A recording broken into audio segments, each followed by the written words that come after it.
So it looks like Daniel Ricciardo is of course going to leave Formula 1 before the next round in the United States, and some people might have been thinking, well, it's possibly could stick around in a reserve role. I mean, that's what he did last time he was out of the sport after he got kicked out by McLaren after 2022. He ended up starting the 2023 season as the Red Bull reserve driver, and that of course led to some drives in 2023 and ultimately his full-time drive in 2024 up until this point. But apparently that's not going to happen. So let's have a look at this, give my opinion, read out the article here on the F1 Chronicle. You know how it is, guys. Check it out if you haven't already, of course. But here we go. So Daniel Ricciardo is not interested in keeping his Formula 1 career alive by going back to reserve driver duties. When he was dropped by McLaren in 2022, Red Bull leapt to the rescue and appointed the 35-year-old Australian reserve driver for the brand's 2 Formula 1 teams. He then returned to racing action with the junior squad RB mid last year,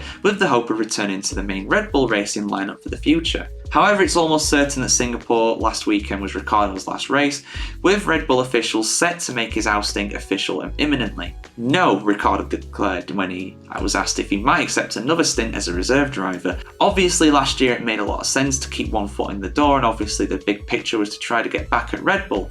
I think if I was to do that again, there's not really much point.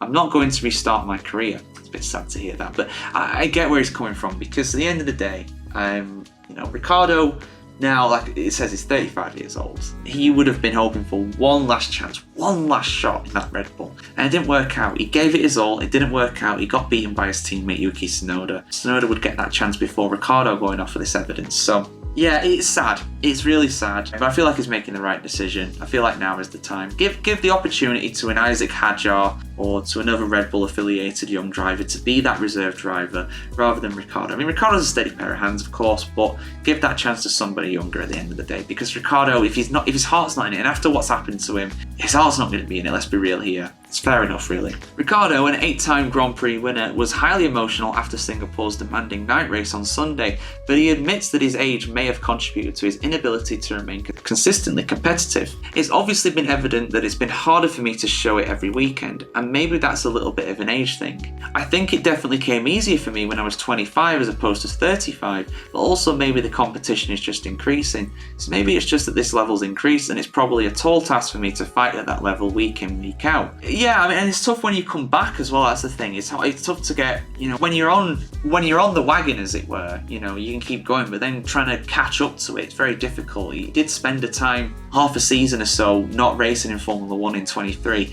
Then he had his accident at Zandvoort and had to recover from his wrist injury, and that was difficult too. So to then have a little stint, like one race or whatever it was, have that injury, come back, have 3 or 4 races or whatever it was, and then to have the off season and come back when you've got Yuki Tsunoda, who's been racing in Formula 1 now for the last 4 years, it's very, very difficult for even a good, even a top level driver, even a Grand Prix winner such as Daniel Ricciardo to do. Testing is one thing, racing is another. Ask Luca Badoa, excellent test driver, terrible race driver in Formula 1. Ricciardo said that he is determined to face the end of his F1 career with dignity rather than looking back and feeling sad.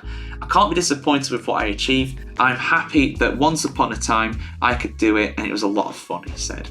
And you were a lot of fun to have in the sport, Ricciardo, and I've done a bunch of videos going over his Formula 1 legacy, going over what the tributes have been so far, so do check those out if you haven't already, of course, on the F1 Chronicle. We'll bring you much more news, many more news announcements, opinions, anything that happens in the off-season, and of course as well when the inevitable announcement comes that Liam Lawson will be taking up that second seat at RB for the United States Grand Prix in the remainder of 2024, I will of course bring you guys. But yeah, like, comment, share, subscribe. I always combine words like that. And of course ring the bell as well to see much more F1 content here on the F1 Chronicle. And of course, let us know your thoughts as well. Do you think Ricciardo should stick around in Formula 1 as reserve driver, or is he doing the right thing by leaving entirely? For what it's worth, I think he's doing the right thing by leaving entirely. So yeah, see you very soon for some more F1 videos here on the F1 Chronicle.